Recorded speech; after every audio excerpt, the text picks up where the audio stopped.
땅 분배를 마친 이스라엘은 요단 동편에 있는 르우벤 지파, 갓 지파, 그리고 므낫세 반 지파와 제단의 문제로 약간의 갈등이 있습니다. 그것이 22장의 내용인데요. 하지만 문제를 잘 해결하는 것으로 마무리가 됩니다. 그리고 이제 23장과 24장은 여호수아의 고별 설교로 이제 여호수아 통독이 마무리되는 그러한 장입니다. 이것은 마치 모압 평지에서 모세가 마지막 고별 설교를 하는 장면을 연상케 합니다. 1절 말씀에 보면 여호수아가 나이 많아 늙은지라 이렇게 말씀이 나오죠. 그리고 그가 110세에 죽었다라는 기록을 보면 그는 많이 연로했고 또 육체가 많이 쇠하여서 연약한 상태가 된 것을 우리는 알 수 있습니다. 하지만 그는 여전히 영적으로는 온 이스라엘을 이끄는 강력한 지도자였습니다. 그는 마지막 이스라엘에게 당부의 메시지를 전하기 위해서 각 지파의 대표격 되는 사람들을 모두 불러 모았습니다. 그때 여호수아의 마음이 어땠을까요? 후손들이 걱정도 되었을 것이고요. 한편으로는 감격과 감개무량한 그런 마음이 있었을 것입니다. 그동안 험난했던 가나안의 여정길에서 실패도 많이 경험하고 아픈 일도 상처도 수없이 경험했던 그러한 생각들이 떠올랐을 것입니다. 지도자로서 너무나 무거운 짐을 지고 인도해왔던 그런 과거의 일들을 생각하면서 이제는 그 사명을 완수한 그 기쁨과 감격과 함께 또 편히 하나님 앞에서 쉴 수 있겠다라는 마음도 있었을 것입니다. 여호수아는 늘 실패하고 연약했던 이스라엘과 또 자신을 떠올렸을 것입니다. 그런데 110세의 백발이 되어서 이제는 눈을 들어보니 하나님이 약속하신 것들을 모두 지키셔서 자신과 자신이 인도한 이스라엘이 약속의 땅에 와 있는 것을 지금 확인하고 있는 것입니다. 분명히 하나님은 거룩이 분명하신 분이었죠. 거룩하지 않은 것을 싫어하는 분이셨습니다. 이스라엘이 하나님을 기쁘시게 해드린 일보다 불순종하고 배신하고 불평하고 거짓말하고 그렇게 했던 일들이 훨씬 더 많은데 지금 정신을 차리고 보니 그리고 세월이 지나고 나서 보니 하나님께서 이 모든 것을 이루어 놓으신 일에 감격하지 않을 수 없는 것이죠. 안 될 것 같았는데 지금 모든 것을 이루신 하나님을 보고 있는 것입니다. 정신없이 달려온 세월이어서 잘 느끼지 못했었는데 돌아보니까요, 하나님이 정말 얼마나 자비로운 분인지를 다시 한번 깨닫는 마음이 그에게 있었을 것입니다. 오늘 말씀은 110세에 수많은 하나님의 신비로움과 놀라운 능력, 그런 것들을 직접 경험하고 뼈저리고 치명적인 실수로 하나님 앞에 매도 맞아보고 또 징계도 겪어본 한 나라의 지도자가 죽음을 앞두고 하는 이야기입니다. 똑같은 이야기지만 누가 이야기하느냐에 따라서 그 무게감이 참 달라지지 않습니까? 인생은 화살 같습니다 라는 이 말을 할 때 20살짜리가 하는 것과 80세 노인이 하는 것은 그 무게감에는 많은 차이가 있을 것입니다. 내용은 변하지 않지만 무게가 다른 것이죠. 인생의 어떠한 모진 풍파, 젊은 세대들이 경험하지 못한 인생의 쓴맛들, 그런 것들을 경험하고 느끼고 깨달은 것들을 경건한 어른이 말을 할 때에는 우리는 귀를 기울이지 않을 수 없습니다. 그래서 믿는 사람들은 신앙의 풍파를 만나면 어떻습니까? 경건한 어른의 멘토를 찾아가죠. 저도 가끔 삶의 향방을 잃을 때 그리고 마음이 힘들 때 경건한 어른, 인생의 선배가 그립고 그분들을 찾아갈 때가 있습니다. 그런데 재미있는 것이 무엇인지 아십니까? 막상 만나서 이야기를 나눠보면 이미 내가 알고 있는 답을 말해주신다는 것이죠. 그럼에도 그러한 어른들을 찾는 이유가 무엇입니까? 단순히 내가 알고 있는 그 지식의 답이 아니라 그가 만난 하나님, 하나님의 은혜로 살아온 한 어른의 진하게 우려진 그 하나님을 만난 감격을 듣고 싶어서 가는 것이죠. 그럼 그것이 그렇게 위로가 되고 다시 용기를 얻게 해줍니다.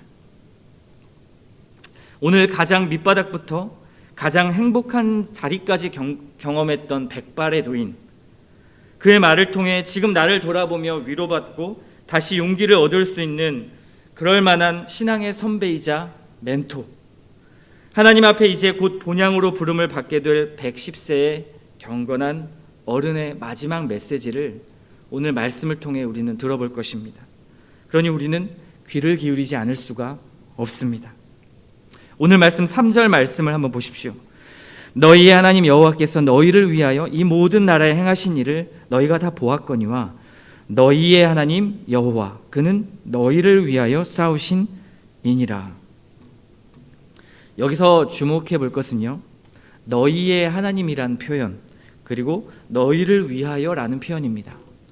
오늘 본문을 읽으면서 느끼셨겠지만 굉장히 많이 나왔던 단어이죠. 오늘 23장에서만 15번이나 강조해서 표현을 하고 있습니다. 너희의 하나님 여호와가 너희를 위하여. 기본적으로 하나님은 우리의 하나님이 되시고요, 어떤 일을 행하실 때 항상 우리를 위하여 해주신다라는 것입니다. 우리를 위하여, 즉 너희를 위하여 해주신다라는 것이죠. 살다 보면 정말 이해되지 않은 일을 많이 만날 때가 있습니다. 이제 하나님 의지하고 믿고 살겠다고 결심했는데 바로 왕이 보내주지 않는 일을 경험하는 것이죠.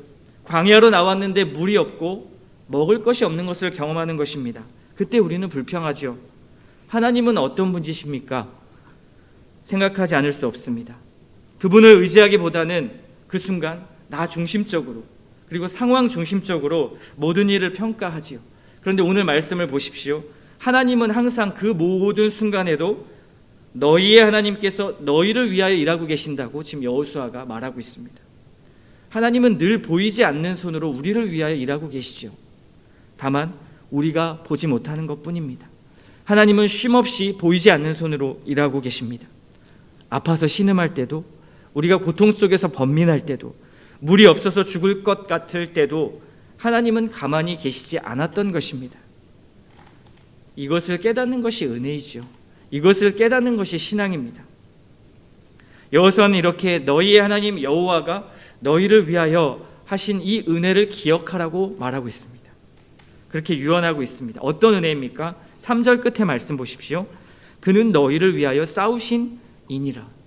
또 4절 말씀 하반부를 한번 보십시오. 내가 너희를 위하여 제비 뽑아 너희의 지파에게 기업이 되게 하셨느니라.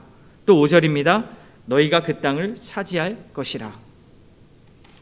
여호수아는 하나님께서 약속의 땅을 정복하기까지 싸우셨던 이가 너희가 아니라 하나님이라고 말하고 있습니다. 그리고 그 땅을 기업으로 주신 이가 하나님이시라고 말하고 있습니다. 우리가 과거에 얼마나 많은 것을 성취했느냐, 그러니 너희도 이것들을 성취하기 위해서 더 열심히 살아야 되고 더 많은 것을 준비해야 된다.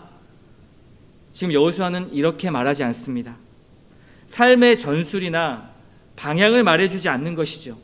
즉 다시 말해서 잘 먹고 잘 사는 법을 그들에게 유언하지 않습니다. 요즘 유튜브 잘잘법이라는 채널이 굉장히 유행하는 것 같습니다. 잘 믿고 잘 사는 법이라는 채널이죠. 아마도 우리 교우분들 중에서도 굉장히 이 채널을 애독하시는 분들이 있는 것 같습니다. 그 채널의 취지가 무엇입니까? 잘 먹고 잘 사는 것입니까? 아니죠.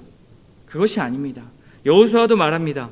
너희의 인생을 위하여 싸우시는 분이 있다. 너희에게 기업이 되시는 분이 있다. 그분이 무슨 일을 하셨는지 너희 돌아보라. 이렇게 말하고 있습니다. 이스라엘은요, 전쟁에서 승리해가지고 가나안 땅을 정복하기는 했습니다. 그런데 가나안 땅에 남은 잔존 세력들을 또 그들과도 싸워야 하는 그러한 일들이 남아 있습니다. 과제가 남아 있죠. 그것은 그들과의 실제적 전쟁이기도 하고요. 또 한편으로 보면 영적 전쟁이기도 했습니다. 그때 너희를 위하여 싸우시는 너희의 하나님이 여태까지 너희를 위하여 싸우셨던 것처럼 앞으로도 너희를 위하여 하나님이 싸우실 것이고, 그리고 그 땅을 차지하게 할 것이다 라고 말하고 있습니다. 어떨 때요? 그 하나님을 의지할 때. 과거의 은혜의 하나님이었던 그분이 지금 현재와 미래의 은혜의 하나님이 된다라는 것을 지금 여호수아는 말하고 있습니다. 이 말을 듣고 있는 이스라엘 백성들의 마음이 어땠을까요? 정말 감격과 감동이지 않았겠습니까? 삶에 홀로 서 있는 것 같은 느낌을 받을 때가 있습니다. 여러분도 다 있으시죠? 지금 현재가 낯설고 일상이 낯설 때가 있습니다. 어떨 때 낯선 느낌을 받으십니까? 그때 굉장히 두려움을 느끼는데요. 늘 같은 일상을 살지만 건강이 안 좋아 보면 어떻습니까? 평범하게 보이던 것들이 굉장히 낯설어집니다. 별로 좋아하지 않던 사람들도요, 특별하게 보입니다. 사랑해야 될 대상으로 보이죠. 낯선 느낌을 받습니다. 그런데 지금 이스라엘 백성들, 이 백성들은 낯선 가나안 땅에서 정복의 기쁨도 있지만 이제는 낯선 새로운 그곳에서 자신들의 터전을 잡고 살아야 했습니다. 계속 남은 전쟁도 해야 됐지요.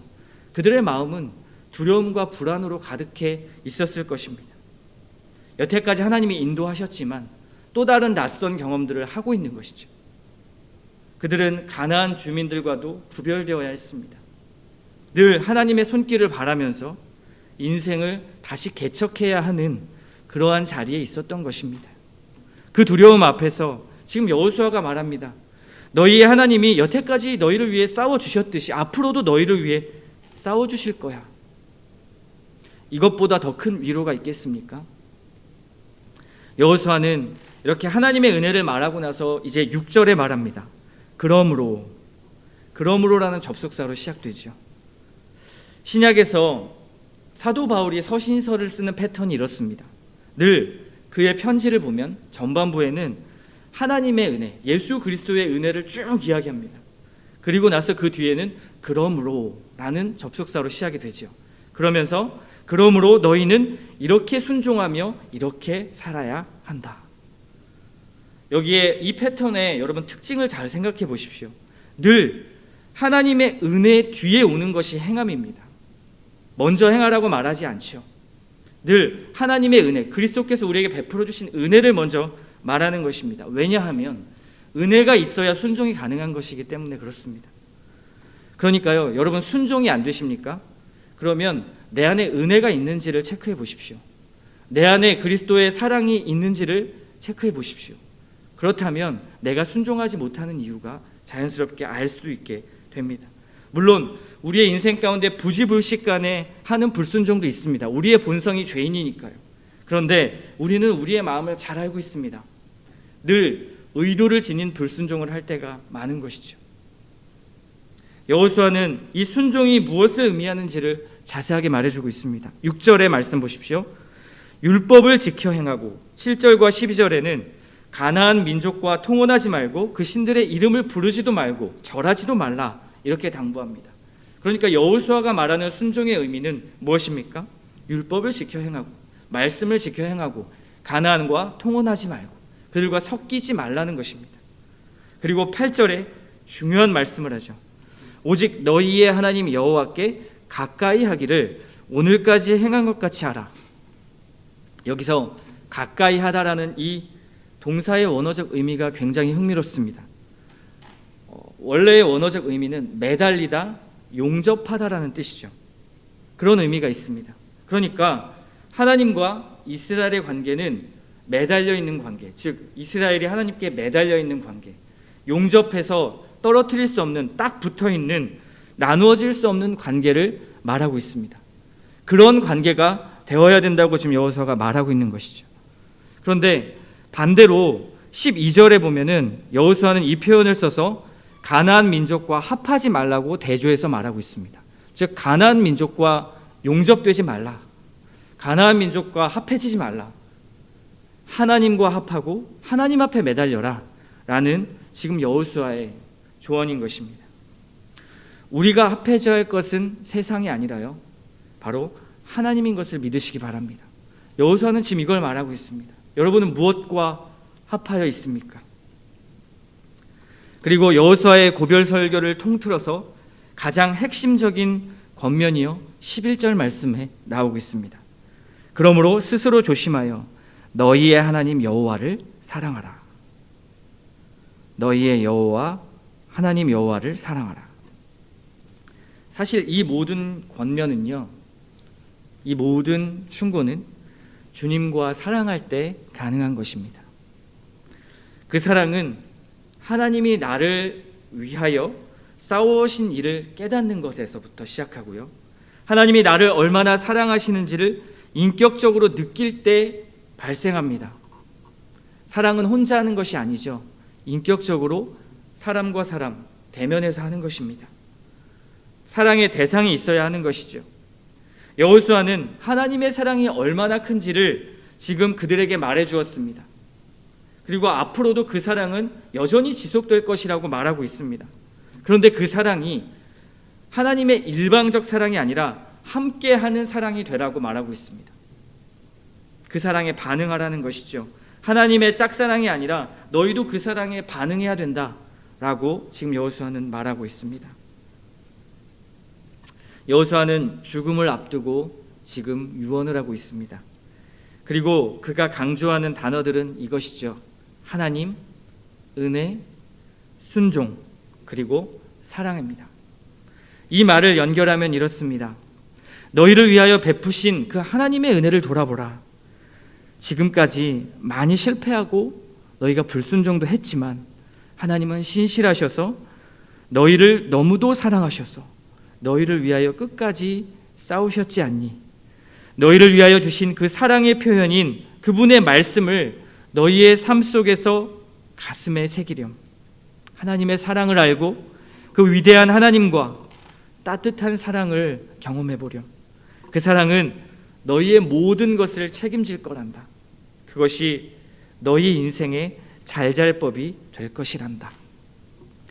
지금 여호수아는 이렇게 말하고 있습니다. 경건한 어른, 하나님과 늘 동행했던 그 여호수아, 강력한 리더십의 모세의 뒤를 이어서 이스라엘을 이끌어야 했던 너무나 큰 중압감과 부담감, 요단강과 난공불락의 여리고성을 앞두고 또 가나안의 많은 전쟁 속에서 두려움과 실패를 맛보았던, 그리고 깨달았던 그 인생의 마지막 메시지는요, 무엇입니까? 하나님과 사랑하라 라는 것입니다. 사랑하는 성도 여러분, 오늘 이 여호수아의 유언을 들으십시오. 하나님과의 사랑이 식었다면 오늘 말씀을 통해서 다시 한번 점검해 보십시오. 신앙의 무수한 세월을 겪었던 한 인생의 선배, 또 신앙의 선배인 여호수아가 우리에게 말하고 있는 것은 무엇입니까? 다른 것을 말하지 않습니다. 여호와 하나님과 사랑하라는 것이죠. 그 하나님의 사랑을 알고 그 사랑을 내 가슴에 새기고 그 사랑을 반응하는 것, 그 사랑에 반응하는 것. 지금 여호수아는 그것을 말하고 있습니다. 여러분, 하나님을 우리가 왜 사랑해야 하지? 왜 사랑해야 하는가를 고민하지 마시고요, 왜 사랑할 수밖에 없는가를 고민하십시오. 왜 어려운 순종을 해야 하는가 고민하지 마시고요, 왜 순종할 수밖에 없는가를 고민하십시오. 그것이 하나님의 사랑 때문에 그런 것입니다. 오늘 이 말씀 붙잡고요, 다시 한번 하나님과의 사랑을 회복하게 하여 주시옵소서. 그 사랑으로 말미암아 내가 순종하게 도와주시고 나의 삶을 이끌어가게 도와주시고, 하나님이 사랑하셨기에 나도 그 사랑을 가지고 내 옆에 누군가를 사랑할 수 있도록 주님 도와주십시오. 하나님의 사랑이 나의 인생의 가장 큰 선물이 되게 해 주십시오 라고 기도하는 이 아침 시간 되시기를 축복합니다.